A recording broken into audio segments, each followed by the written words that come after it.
और इसीलिए मोदी हैं तो मुमकिन है। मोदी जी की जो या बीजेपी की जो राजनीति है वो बांटने की राजनीति है। उत्तर प्रदेश में हिंदू मुस्लिम, हरियाणा में जाट नॉन जाट, ये इस तरीके से बांटने की राजनीति है कि मोदी जी के आने के बाद जो लोग कहते थे हम एक्सीडेंटली हिंदू हैं, उनकी चौथी पीढ़ी आते आते आज जनेऊधारी हिंदू हो गए हैं। मंदिर जाना अपना अपमान समझते थे, आज कोई हनुमान मंदिर जा रहा है। जो लोग कहते थे राम और कृष्ण तो हुए ही नहीं, आपका इशारा गांधी परिवार की तरफ कोई भी हो कि मोदी है तो मुमकिन है। अगर आतंकवादी जहाँ पे 2005 से लेकर के और 2012-13 तक जगह जगह विस्फोट हुए थे, मोदी जी के आने के बाद पूरी तरह शांति है कि कांग्रेस की अब क्या अहमियत रह गई है, कोई वजूद नहीं है। कांग्रेस जिसने कहा था कि मोदी के टुकड़े टुकड़े कर देंगे, जब कभी भी कोई आपदा, कोई संकट और देश के सामने कोई संकट आएगा तो आज का गांधी परिवार या इटली में या इंग्लैंड में नजर आएगा, भारत में नहीं। उत्तर प्रदेश में अगर आप देखें सबसे पिछड़ी सीट कोई होगी, विकास में सबसे पिछड़ी सीट होगी तो अमेठी और रायबरेली आती है। सवाल यह है कि इसके बावजूद अमेठी और रायबरेली से आप और राहुल गांधी को हरा क्यों नहीं पाए? तिहाड़ी भैया के बोलते ही धमकी पर उतर आए योगी जी। भाई ये सुधीर चौधरी अब स्मृति सिलेंडर ईरानी के बाद योगी जी को रोस्ट करने पे आ गए हैं क्या? बहुत बड़ी बात है कि गोदी एंकर्स की काया पलट होते हम इस जमाने में देख रहे हैं। इसे मैं इंडिया अलायंस की जीत कहूंगी। हे हाय हेलो नमस्ते जी, सत श्री अकाल, अस्सलाम वालेकुम। मैं निधि शर्मा इंडिया से। और कैसे स्मृति ईरानी का घमंड तोड़ा था ना तिहाड़ी जी ने। और अभी जब यूपीएससी एस्पायरेंट्स की डेथ हुई तो वहां पर भी ये लाइव रिपोर्टिंग करने पहुंचे और क्या बेहतरीन पत्रकारिता इन्होंने दिखाई। ये बात अलग है कि हफ्ते भर बाद ये पलट गए और वही लव जिहाद और इन्हीं टॉपिक्स पर बातें करने लगे। बट स्टिल जो इन्होंने अच्छा काम किया है उसको हम हमेशा सपोर्ट करेंगे, ताकि इन तक भी ये संदेश जाए कि भैया देश की असल जनता को यही पसंद आ रहा है, तुम्हारी सच्चा जर्नलिज्म जो है ना वही देखना चाहते हैं हम, ना कि दलालपना। और अब योगी जी से भी ऐसे 1-on-1 क्वेश्चन करके इन्होंने अपना असली जो पत्रकारिता है वो दिखा दी है, जिसे हम देखने के लिए बेताब हैं। वीडियो के थंबनेल में तो ये तक लिख रखा था कि औकात में रहकर सवाल पूछ। But I am pretty sure कि योगी जी भी ये लैंग्वेज तो नेशनल टेलीविजन पर नहीं इस्तेमाल करेंगे। वो बात अलग है कि जब वो खुले मैदान में होते हैं, अपनी पब्लिक के बीच में होते हैं, तब वो मारकाट की बातें भी कर लेते हैं। हिंदू मुसलमान के ऊपर भी दंगे भड़का देते हैं, कहते हैं एक कन्या को उठाएंगे, उनकी 100 कन्याओं को हम उठाएंगे। अरे इतनी वॉयलेंस वाली बातें क्यों करनी है? आप ऐसी सरकार बनाइए ना कि जब एक आतंकी सोचे किसी कन्या का अपहरण करने का तो उसकी रूह कांपे कि अगर मैंने ये किया तो मुझे बुरी तरीके से मार दिया जाएगा, ऐसी सजा मिलेगी कि नर्क का एहसास इस धरती पर ही हो जाएगा। पर इसकी जगह आप तो हिंदू मुस्लिम प्रोपेगेंडा फैला रहे हैं। खैर सारा रोस्ट क्या अब हम ही कर लेंगे, थोड़ा हम तिहाड़ी भैया को भी मौका देते हैं, उनको सुनते हैं, फिर अपनी बातचीत को कंटिन्यू करेंगे। बहुत सही। आप सिर्फ हिंदुओं की बात करते हैं, मुसलमानों की बात नहीं करते हैं। तो आरोप मुझ पे तब भी लग रहे हैं। जिस प्रकार का प्रदर्शन रहा बीजेपी का, आप उत्तर प्रदेश के मुखिया हैं, आपने वैसा प्रदर्शन नहीं किया, आपके कुर्सी पर सवाल उठ सकता है। आपको ऐसा लगता है कि आपको अपने भाषणों पर थोड़ा सा और ज्यादा फिल्टर करने की जरूरत है? आप जो कह रहे हैं भाषण फिल्टर नहीं किए जाते। योगी जी, आपका अपना आकलन अखिल भारतीय स्तर पर बीजेपी के लिए क्या है? देश के अंदर हर एक व्यक्ति का यह मानना है कि देश के अंदर जो जातिवाद की राजनीति चली आ रही थी, क्षेत्रवाद भाषावाद की राजनीति थी, मत और मजहबवाद की राजनीति थी, उस राजनीति को यथार्थवाद में लाने और विकास की प्रक्रिया के साथ जोड़ने का श्रेय अगर किसी को जाता है तो मोदी जी को जाता है। और इसीलिए मोदी हैं तो मुमकिन है और यही यथार्थ है। यानी सबसे बड़ा जो मुद्दा है वो मोदी ही है। आप क्रोनोलॉजी समझ लीजिए एकदम। पर आपने कि मोदी जी की जो या बीजेपी की जो राजनीति है वो बांटने की राजनीति है। महाराष्ट्र में मराठा नॉन मराठा, उत्तर प्रदेश में हिंदू मुस्लिम, हरियाणा में जाट नॉन जाट, ये इस तरीके से बांटने की राजनीति है। जो लोग ना समझ हैं भारत के बारे में, जो लोग कुछ नहीं जानते, जिनके अपने स्वार्थ हैं इन नजरियों के पीछे, उस नजरिए के पीछे जिनकी रोजी रोटी जुड़ी हुई है, स्वाभाविक रूप से उनसे ज्यादा उम्मीद कर भी नहीं सकते आप। एक सामान्य उसमें भी अगर आप देखें, मोदी जी के नेतृत्व में वैश्विक स्तर पर भारत का सम्मान बढ़ा है। क्या सच नहीं है कि भारत की आंतरिक और बाह्य सुरक्षा आजादी के बाद की सबसे बेहतर स्थिति में है? 1.5 करोड़ लोगों के मकान दिए हैं मोदी जी ने। 4 करोड़ गरीबों को पहली बार आजादी के बाद पहली बार उनके घर में बिजली की लाइट जली है। गरीब महिलाओं को पहली बार रसोई गैस के दर्शन हुए हैं और परिवारों में पहली बार शौचालय बने हैं, को पहली बार देकर के भ्रष्टाचार मुक्त व्यवस्था देने की कार्रवाई हुई पहली बार ही हो रहा है। है। इसमें कहां फिर डिवाइड की बात आती है? मुझे याद है, देखिए जिसने इन चीजों को देखा है, झेला है, उसको इसकी कीमत याद होगी। लेकिन एसी रूम में बैठ करके क्लब कल्चर की संस्कृति में पले पुसे लोग इन चीजों को नहीं समझ पाएंगे। जो लोग आज ये सोच रहे हैं कि हम मोदी जी के समीकरण को बदलेंगे और देश की उम्मीदों पर पानी फेरेंगे, ये सब के सब धराशायी रह जाएंगे। तुम और होगे जिन लोगों को धराशायी। मकान मिले हैं, जिनको शौचालय मिले हैं, जिनको बिजली के कनेक्शन मिले हैं, जिनको रसोई गैस के कनेक्शन मिले हैं, जिन लोगों के जीवन में पहली बार जिनको भ्रष्टाचार मुक्त व्यवस्था जिन्हें दी है, मुझे क्रेडिट नहीं चाहिए। कहाँ है भाई? मोदी जी ने, ये आवाज वहां से आ रही है। जी, अब इसमें मेरा अगला सवाल ये था कि 2014 में अगर आप 14 में मोदी जी का केवल नाम था, आज मोदी जी का नाम भी है, मोदी जी का काम भी है। और वास्तव में पहली बार योजनाओं का लाभ गरीब को मिला है, किसान को मिला है, नौजवान को मिला है, महिलाओं को मिला है। लोगों के मन में आप देखते होंगे, गांव में जाइए, आम जनता इस बात को बोल रही, मुखर होकर के बोल रही है। यद्यपि हमने चुनाव के लाभ के लिए ये सब काम नहीं किए, ये हमारे विकास के और सरकार के एजेंडे के हिस्से हैं, जिससे एक आम जन के जीवन में खुशहाली आ सके। प्रधानमंत्री जी एक बात को साफ कहते हैं कि शासन की योजनाएं लोक कल्याणकारी होनी चाहिए, बिना भेदभाव की होनी चाहिए, सबका साथ सबके विकास के अनुसार होनी चाहिए। शासन की योजनाएं लोक लुभावन नहीं होनी चाहिए। हमारे देश में आपने देखा होगा जाति और धर्म के नाम पर वोट बढ़ता है और इसीलिए जाति और धर्म की राजनीति भी यही होती लोग है। करते हैं। आप जो बता रहे हैं सारे विकास के बारे में, जो जातिगत वोट बैंक है, जाति और धर्म के आधार पर नहीं, सिर्फ विकास के आधार पर। देखिए एक चीज तो साफ है कि मोदी जी के आने के बाद आप लोग भी महसूस कर रहे होंगे, जी, जो लोग कहते थे हम एक्सीडेंटली हिंदू हैं, उनकी चौथी पीढ़ी आते आते आज जनेऊधारी हिंदू हो गए हैं। हो रहा है ना? जो लोग मंदिर जाना अपना अपमान समझते थे, कौन आज कोई समझता था भाई? हनुमान मंदिर जा रहा है, कोई भगवान बुद्ध के मंदिर जा रहा है, कोई भगवान कृष्ण की बड़ी प्रतिमा लगाने की बात कर रहा है। ये सब बोल रहे हैं ना, एक व्यापक चेंज है, हमारी विचारधारा की एक व्यापक विजय है। हम जो चाहते थे अधूरे मन से ही सही, लेकिन कुछ लोगों ने अब ये खुल के विरोध करना बंद कर दिया। जो लोग कहते थे राम और कृष्ण तो हुए ही नहीं, झूठ बोलो, बार बार झूठ बोलो, जो भी बोल सकते हैं सब झूठ बोलो। आज उनकी नई पीढ़ी राम और कृष्ण की शरण में जाकर के वहां दंडवत कर रही है। आपका इशारा गांधी परिवार की तरफ कोई से भी हो, जी, एक चेंज हुआ है। दूसरा, वास्तव में लोग इस बात को महसूस करते हैं कि मोदी जी के आने के बाद सुरक्षा भी है, और मुझे लगता है देश की राजनीति में व्यापक परिवर्तन हुआ है, हो रहा है।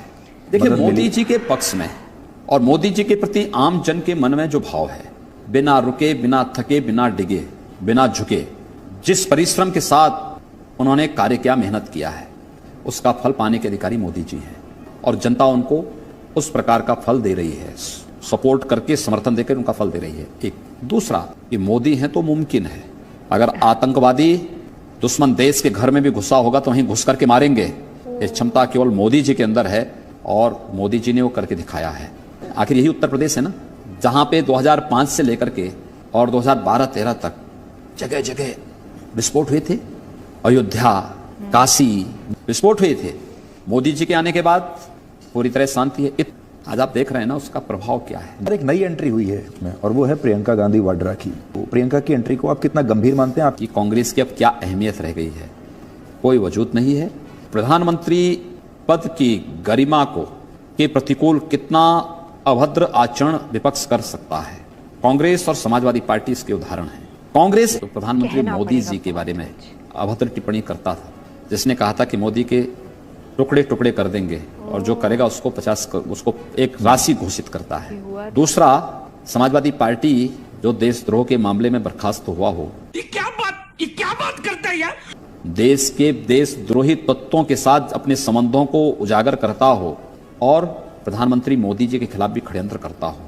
ये तथ्य देश की जनता के सामने इसलिए आने आवश्यक हैं कि मोदी जी के खिलाफ षड्यंत्र व्यक्ति के खिलाफ नहीं, देश के खिलाफ षड्यंत्र है। और देश के खिलाफ षड्यंत्र करने वाले राजनीतिक दल के लोग अगर जनता से वोट मांगते हैं तो इस देश की जनता को स्वयं उनके बारे में सोचना चाहिए। तो आप जिस कुर्सी पर बैठे हैं उसी पर प्रियंका गांधी वाड्रा की नजर है। देखिए, हम कुर्सी से चिपके हुए लोग नहीं हैं। हमने सार्वजनिक जीवन में एंट्री की है सेवा की दृष्टि से। हमने कभी पलायन नहीं किया है। सम विषम परिस्थितियों में चुनौती से जूझने की आदत है। जब कभी भी कोई आपदा, कोई संकट प्रदेश के सामने आएगा, हम प्रदेश के साथ में होंगे। लेकिन जब भी प्रदेश और देश के सामने कोई संकट आएगा तो आज का गांधी परिवार या इटली में या इंग्लैंड में नजर आएगा, भारत में नहीं। भाई तो आजादी के बाद 55 वर्षों तक, सर्वाधिक समय तक इस परिवार को शासन करने का अवसर प्राप्त हुआ। उत्तर प्रदेश में अगर आप देखें 80 लोकसभा सीटों में सबसे पिछड़ी सीट कोई होगी, विकास में सबसे पिछड़ी सीट होगी तो अमेठी और रायबरेली आती है। पर मेरा सवाल यह है कि इसके बावजूद अमेठी और रायबरेली से आप सोनिया गांधी और राहुल गांधी को हरा क्यों नहीं पाए? मैं क्या करो ना, आप देखते रहिए यार। आप देख रहे होंगे ना बहुत सारी जगह मुस्लिम महिलाओं की पिटाई इस बात को लेकर हो रही है कि उन्होंने मोदी जी को वोट क्योंकि उन्होंने मुस्लिम क्योंकि वोट मोदी जी को दे दिया। ये कहाँ हो रहा है? आप देख रहे हैं मुस्लिम महिलाओं के मन में, क्योंकि उन्हें मालूम है इस आधी आबादी को आजादी के बाद ईमानदारी से न्याय दिलाने का काम किसी ने किया? प्रधानमंत्री मोदी जी ने किया है। जाति की दीवारें दरक रही हैं, क्षेत्र और भाषा की दीवारें दरक रही हैं। क्यों दीदी परेशान है बंगाल में?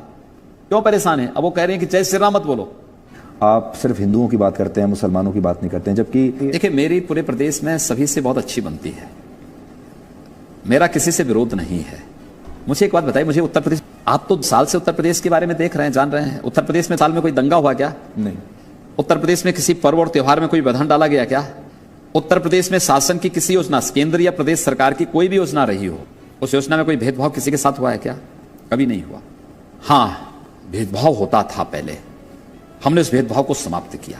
पर ऐसा हो सकता है कि योजनाओं में भेदभाव ना होता हो लेकिन बयानों में हो जाता हो। नहीं, मैंने क्या कहा ना, देखिए जो सच होता है वो बोलते हैं, और सार्वजनिक जीवन में आए हैं तो समझ के आए हैं कि सच बोलने की हिम्मत होनी चाहिए। नहीं, जब मीडिया आपके बयानों को पकड़ता है ऐसे करके, मैं उसमें भी आ रहा हूं जी।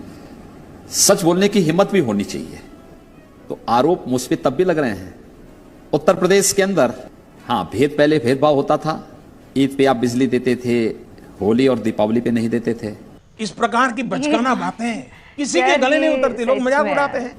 मैंने कहा नहीं भाई, ईद में भी मिलेगी, क्रिसमस में भी मिलेगी, गुरु पर्व में भी मिलेगी और होली दीपावली में मिलेगी, और हमने सबको समान बिजली दे दी प्रदेश में। में जिस प्रकार का प्रदर्शन रहा बीजेपी का कि क्योंकि अब आप उत्तर प्रदेश के मुखिया हैं, उसका बोझ भी बहुत ज्यादा है कि आप इस जिम्मेदारी से अपने आप को कितना दबा हुआ महसूस करते हैं या तनाव महसूस करते हैं। आपने वैसा प्रदर्शन नहीं किया, आपके नेतृत्व पर भी सवाल उठ सकता है, आपके कुर्सी पर सवाल उठ सकता है। देखिए हमने हर चुनौती को अवसर माना है, इसके दबाव में नहीं आते हैं, आप चिंता मत करिए। जैसे मैं सेवा के एक मिशन के साथ जुड़ा हूं, मुझे पार्टी ने उत्तर प्रदेश में अवसर दिया है, मैं उत्तर प्रदेश में ही सेवा का कार्य कर रहा हूं। वास्तविक जीवन में एक सन्यासी हूं। ये झूठ है, झूठ है, झूठ है। और विकास और कला का एक अद्भुत संगम हम प्रस्तुत करेंगे।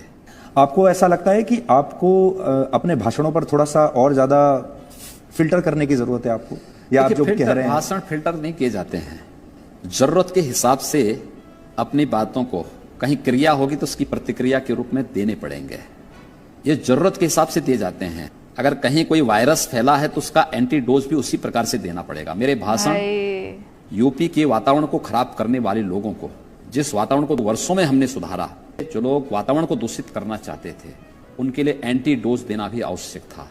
वो एंटीडोज अपने भाषण से मैंने दिया है। बंगाल में हमें हिंसा हुई है, यूपी देश का सबसे बड़ा राज्य है, कहीं कोई हिंसा का एक समाचार भी नहीं आया है। ये एंटीडोज समय समय पे देने की आवश्यकता पड़ती है, इसको फिल्टर करने की आवश्यकता नहीं है। आप देते रहेंगे ये एंटीडोज? मैंने कहा ना, समाज की जो आवश्यकता होगी, राष्ट्र की जो आवश्यकता होगी, एंटीडोज देने में कहीं पीछे नहीं हटेंगे। स्वामी विवेकानंद ने कहा था कि गर्व से कहो हम हिंदू हैं। बिल्कुल। और मुझे लगता है एक हिंदू होने पे मुझे भी गौरव की अनुभूति होती है।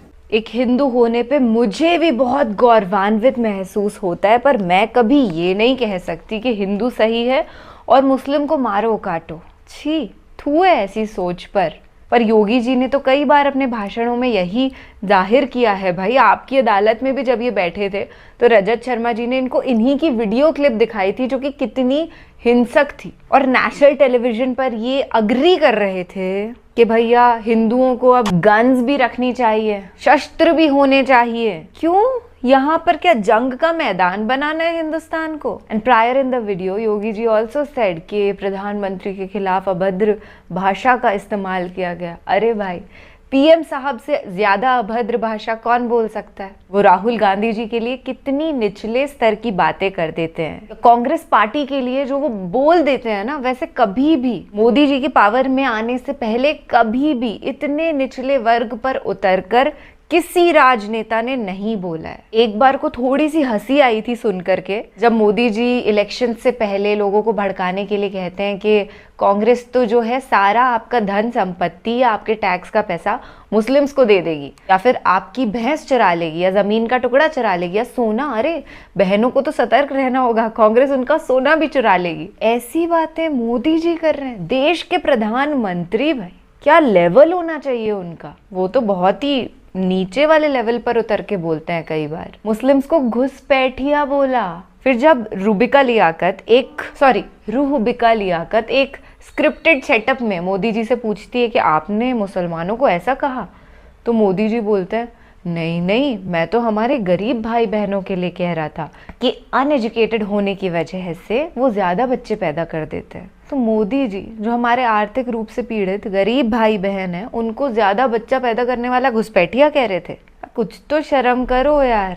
और योगी जी क्या बोलते हैं, एंटीडोज देनी पड़ती है, दंगे नहीं भड़के इसलिए बोलना पड़ता है। अरे भाई आप बोल ऐसा देते हो कि दंगे ना हो रहे हो तो भी हो जाएं। सोचना चाहिए ना, हमारे भारत देश के नागरिक हैं जो मुस्लिम्स हैं, उन्हें कितना बुरा लगता होगा कि उनके खिलाफ ऐसी बातें बोली जा रही हैं। लोग इतना भेदभाव करने लग गए कि टैक्सी में तो देख के जा रहे हैं, सब्जी लेने से पहले नाम पूछ रहे हैं, और फिर अगर कोई अब्दुल हनीफ निकल जाता है तो बस हम आते हैं भैया 5 मिनट में, फिर वो कभी नजर नहीं आते। ऐसी बहुत सारी बातें हैं जो अगर उजागर करते रहे तो रात बीत जाएगी पर बातें खत्म नहीं होगी। खैर बीजेपी को भी धीरे धीरे तो पता चल ही रहा होगा कि लहर किस तरफ चल रही है। बीजेपी से हुआ एनडीए और एनडीए से होने वाला है इंडिया।